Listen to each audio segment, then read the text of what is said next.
மருமகள் தன்னுடைய மாமியாரை வீட்டை விட்டு வெளியே அனுப்புவதற்காக அந்த அம்மாவை பிடிச்சி வேகமா தள்ளி விடுறாங்க.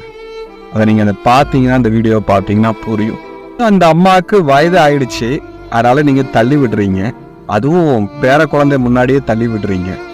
நாளைக்கு இதே போல உங்களுக்கு வயதாகும் போது உங்க குழந்தையோ இல்லைன்னா உங்க குழந்தைக்கு திருமணம் பண்ணக்கூடிய மருமகளோ உங்களை இதே மாதிரி தள்ளி விட்டா என்னவாகும்?